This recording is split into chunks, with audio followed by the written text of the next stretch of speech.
Welcome my dear students. আজকে class 12-এর দ্বিতীয় চ্যাপ্টারের এমসিকিউ এবং এসএকিউ প্রশ্নের উত্তর এবং প্রশ্ন দুটো বিষয় নিয়ে আমি আলোচনা করব। তোমরা এই চ্যাপ্টারে আগের একটা ভিডিও দেখেছো, সেখানে আমি এমসিকিউ এসএকিউ প্রশ্নের উত্তর পারবে এমন করে প্রশ্ন উত্তর আলোচনা করেছি। আর তার আগে আর একটা ভিডিও আছে, দুটো ভিডিও আছে এই চ্যাপ্টারে। তোমার আলোচনা পুরোটাই আলোচনা করা আছে, সেখানেও তুমি ভিডিও দেখলে এই পরের এমসিকিউ এসিকিউতে তোমার অনেক হেল্প হবে। আমরা প্রথমেই এখানে যেটা উল্লেখ করব আজকের আলোচনা, দ্বিতীয় চ্যাপ্টারের জোট নিরপেক্ষ আন্দোলন। জোট নিরপেক্ষ দেশ কাকে বলে? জোট নিরপেক্ষ দেশ হল দ্বিতীয় মহাযুদ্ধের পর বিশ্ব রাজনীতি ও আন্তর্জাতিক সম্পর্ক একদিকে মার্কিন যুক্তরাষ্ট্রের নেতৃত্বে পুঁজিবাদী দেশগুলি, অন্যদিকে সোভিয়েত ইউনিয়নের নেতৃত্বে সমাজতান্ত্রিক দেশগুলো, এই দুটো শিবিরে ভাগ হয়ে যায়। একদিকে পুঁজিবাদী দেশগুলোকে নিয়ে মার্কিন শিবির, অন্যদিকে সোভিয়েত ইউনিয়নের নেতৃত্বে সমাজতান্ত্রিক দেশগুলোকে নিয়ে সোভিয়েত শিবির বা সমাজতান্ত্রিক শিবির গড়ে ওঠে। এই দুই শিবিরের বাইরে সদ্য স্বাধীনতা পেয়েছে এমন দেশগুলিকেই বলা হয় জোট নিরপেক্ষ দেশ। জোট নিরপেক্ষ দেশগুলির মধ্যে নেতৃত্ব দিয়েছে কোন দেশ? জোট নিরপেক্ষ দেশগুলির মধ্যে ভারত নেতৃত্ব দিয়েছে। জোট নিরপেক্ষ দেশের অর্থাৎ ভারতের জোট নিরপেক্ষ দেশের নেতা হিসাবে কার নাম আমরা উল্লেখ করতে পারি? আমাদের ভারতের প্রথম প্রধানমন্ত্রী জওহরলাল নেহরুর নাম আমরা উল্লেখ করতে পারি। যদি প্রশ্ন হয় জোট নিরপেক্ষ দেশের নেতা কে বা দেশগুলির প্রথম নেতা কে? জওহরলাল নেহরু। জোট নিরপেক্ষ আন্দোলন কাকে বলে বা জোট নিরপেক্ষ আন্দোলন কি? জোট নিরপেক্ষ আন্দোলন হলো সোভিয়েত শিবিরে যোগ না দিয়ে এবং মার্কিন শিবিরে যোগ না দিয়ে নিরপেক্ষভাবে জাতীয় স্বার্থে সদ্য স্বাধীনতা প্রাপ্ত দেশগুলি তাদের অর্থনৈতিক, সামাজিক, রাজনৈতিক উন্নতির জন্য তারা কোনো জোটে যোগ না দিয়ে নিরপেক্ষ থাকে এবং নয়া সাম্রাজ্যবাদ, নয়া উপনিবেশবাদ এর বিরুদ্ধে লড়াই করার জন্য, বর্ণবাদের বিরুদ্ধে লড়াই করার জন্য যে আন্দোলন সংগঠিত করে, এই দেশগুলোর লড়াইকেই বলা হয় জোট নিরপেক্ষ আন্দোলন। নন অ্যালিগনেড মুভমেন্ট এর সংক্ষিপ্ত রূপ কি? NAM নাম NAM এভাবে প্রশ্ন হতে পারে, NAM এর পুরো নাম কি? NAM এর পুরো নাম নন অ্যালিগনেট মুভমেন্ট। পরের প্রশ্ন, জোট নিরপেক্ষ আন্দোলন কেন সংগঠিত হয়? এর উত্তরে আমরা বলবো, মার্কিন নেতৃত্বে পুঁজিবাদী শিবিরে যোগ দিলে সোভিয়েত ইউনিয়নের নেতৃত্বে সমাজতান্ত্রিক শিবিরের দেশগুলি তাদের সাহায্য করবে না। আবার সোভিয়েত ইউনিয়নের শিবিরে যোগ দিলে পুঁজিবাদী দেশগুলো অর্থাৎ মার্কিন যুক্তরাষ্ট্র সাহায্য করবে না। তাই উভয় শিবিরের কাছে সুযোগ নেওয়ার জন্যে তারা তৃতীয় বিশ্বের দেশ, অনুন্নত দেশ, তাদের উন্নতির জন্য উভয় শিবিরের কাছ থেকেই সাহায্য নিতে হবে। এই কারণেই তারা জোট নিরপেক্ষ দেশ হিসাবে থাকে এবং আন্দোলন পরিচালনা করে।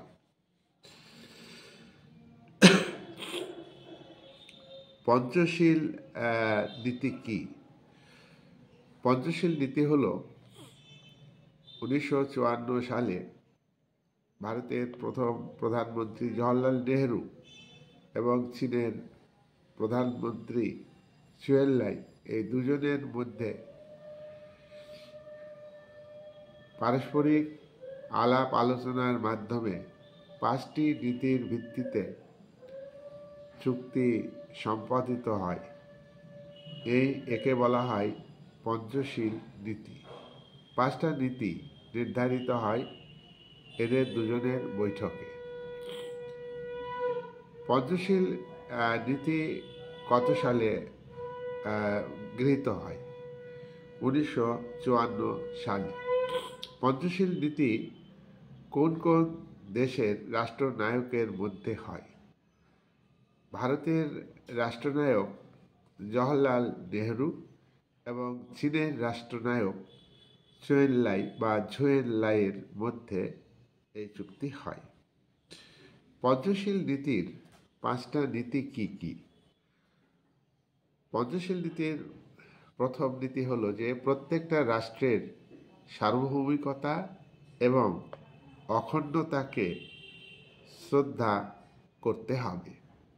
নাম্বার 2, কোনো দেশ অন্য দেশকে আক্রমণ করবে না।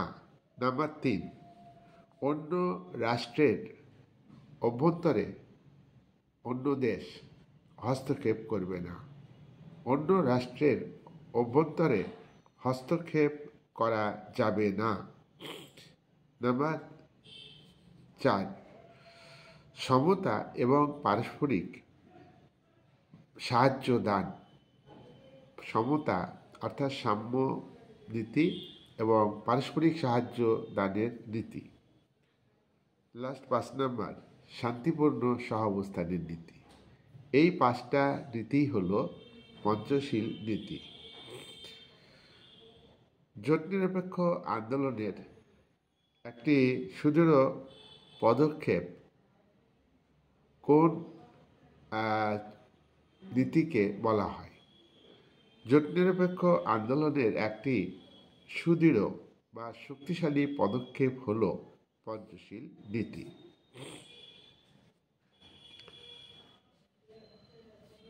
বান্দুং সম্মেলন কোথায় হয়? বান্দুং সম্মেলন হয় তোমার ইন্দোনেশিয়ার বান্দুংয়ে সম্মেলন হয়। বান্দুং সম্মেলন কত সালে হয়? 1955 সালে। এই সম্মেলন হয় তোমার এপ্রিলের 18 থেকে 24 পর্যন্ত। বান্দুং সম্মেলনে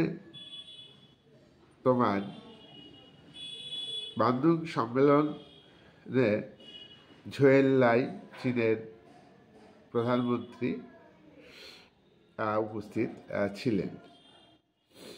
বান্ধুং সম্মেলনে কটি নীতি গৃহীত হয়? বান্ধুং সম্মেলনে 10টি নীতি গৃহীত হয়। বান্ধুং সম্মেলনের 10টি নীতির মধ্যে একটি নীতি উল্লেখ করো। প্রত্যেক দেশের সার্বভৌমত্ব এবং অখণ্ডতাকে বজায় রাখার নীতি। বৃহৎ শক্তিগুলি জাতীয় স্বার্থে ছোট ছোট রাষ্ট্রগুলির উপর আধিপত্য বিস্তার করে, এগুলোকে প্রতিরোধ করা আরেকটি নীতি। বান্ধুং সম্মেলন এর কে জোট নিরপেক্ষ আন্দোলনের সহায়ক বলা যায় কি না? বান্ধুং সম্মেলনকে জোট নিরপেক্ষ আন্দোলনের সহায়ক বলা যায়।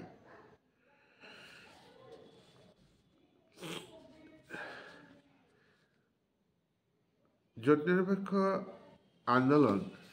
আন্দোলনের প্রথম যে বৈঠক, জোট নিরপেক্ষ আন্দোলনের প্রথম বৈঠক কোথায় হয়, কত সালে হয়? জোট নিরপেক্ষ আন্দোলনের প্রথম বৈঠক হয় বেলগ্রেড 1961 সালে। বেলগ্রেডে প্রথম সভা হয়। বেলগ্রেড কোথায় অবস্থিত? বেলগ্রেড হলো যুগোস্লাভাকিয়ার রাজধানী।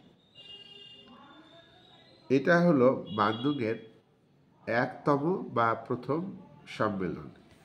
বান্ধুংয়ের দ্বিতীয় সম্মেলন অর্থাৎ 2তম বললেও হবে, এটা কায়রো সম্মেলন।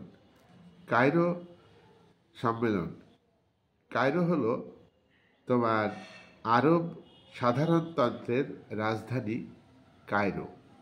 আরব সাধারণতন্ত্রের রাজধানী কায়রোতে তোমার জোট নিরপেক্ষ আন্দোলনের দ্বিতীয় অর্থাৎ 2তম সম্মেলন হয়। 3তম সম্মেলন হয়, এটা কায়রোটা 1964 সালে কায়রো সম্মেলন। 1970 সালে জোট নিরপেক্ষ আন্দোলনের 3য় সম্মেলন হয়, অর্থাৎ 3তম সম্মেলন হয়। এটা কোথায় হয়? জাম্বিয়ার রাজধানী লুসাকাতে। পরের প্রশ্ন, 4তম সম্মেলন, জোট নিরপেক্ষ আন্দোলনের 4তম শীর্ষ সম্মেলন কোথায় হয়?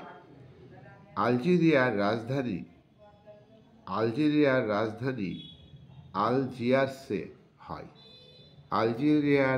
আলজেরিয়ার রাজধানী আলজিয়ার্সে 4র্থ সম্মেলন হয়। পরের প্রশ্ন, G77 কি? G77 হলো তোমার জোট নিরপেক্ষ আন্দোলনের 77টি দেশ। এই দেশগুলি বিশ্বের নতুন আন্তর্জাতিক অর্থনৈতিক ব্যবস্থা গঠনের কথা বলে।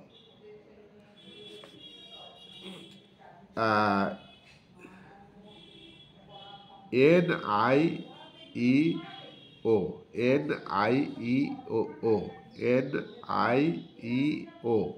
এর ফুল ফর্ম কি? Very important.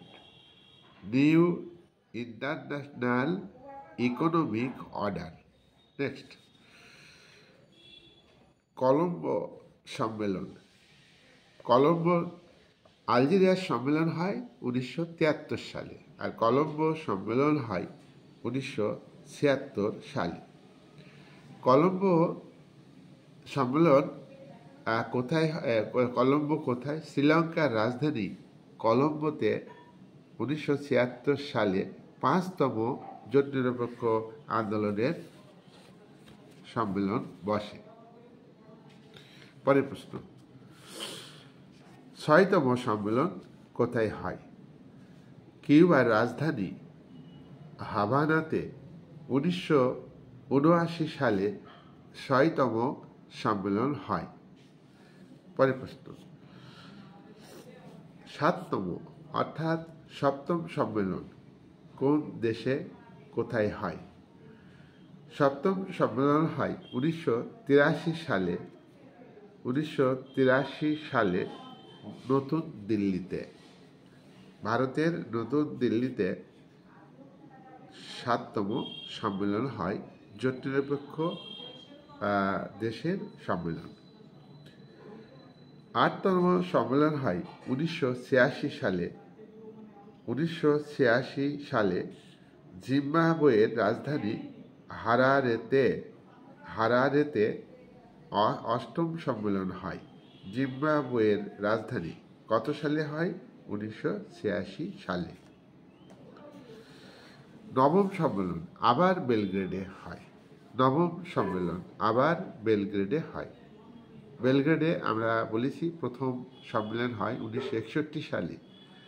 এবার আরেকবার সম্মেলন হয়, এটা 9ম সম্মেলন 1989 সালে যুগোস্লাভিয়ার রাজধানী বেলগ্রেডে সম্মেলন হয়।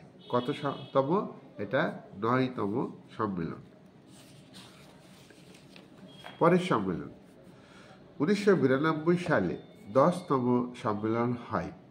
1992 সালে 10তম সম্মেলন হয়। এটা কোন দেশে হয়? এটা ইন্দোনেশিয়াতে হয়।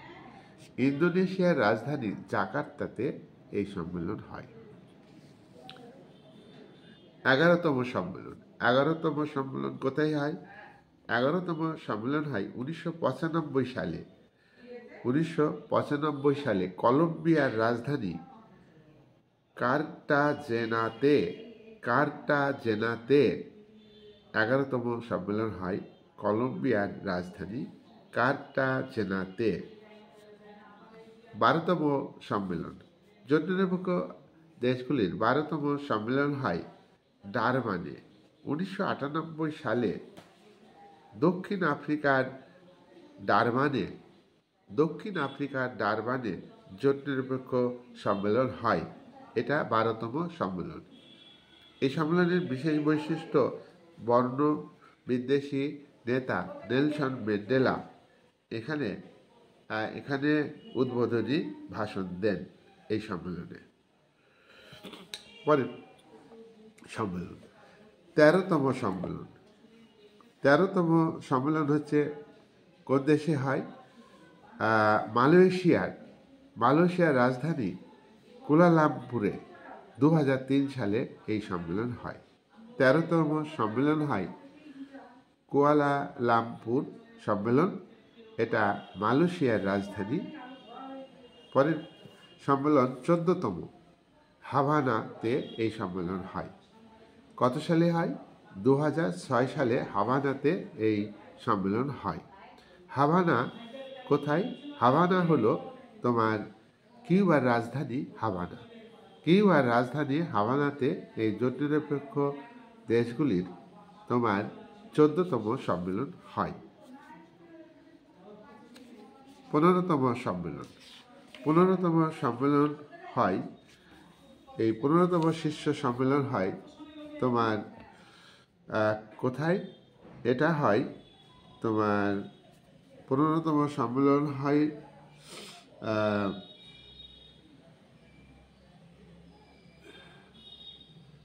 শার্ম এল শোইখ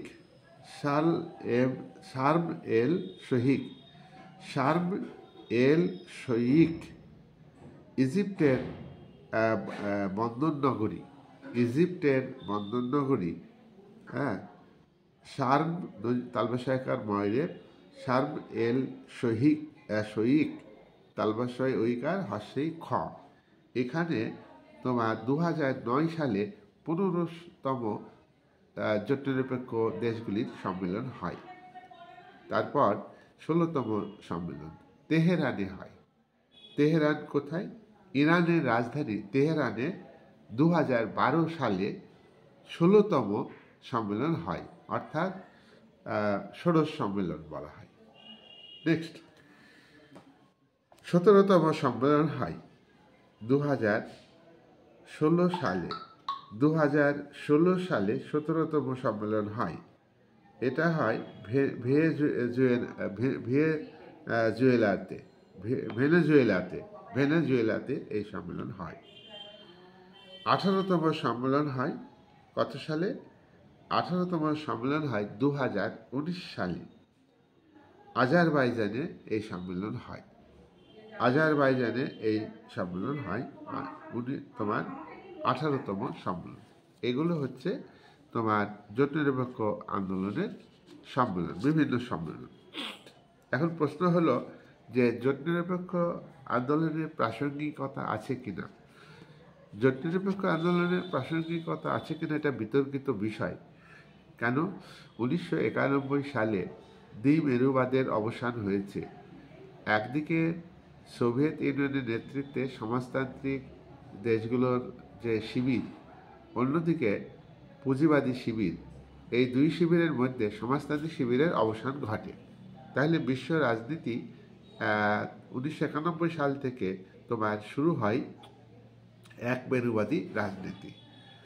2000 পরে আবার বহু মেরুবাদ দেখা দিয়েছে। তো জোট নিরপেক্ষ আন্দোলনটা এটা তোমার যে সেন্সে গড়ে উঠেছিল সেই পরিবেশটা উঠে গেছে 1991 সাল থেকে। তাহলে কি এটি প্রয়োজন আছে? এটা খুব বিতর্কিত ব্যাপার।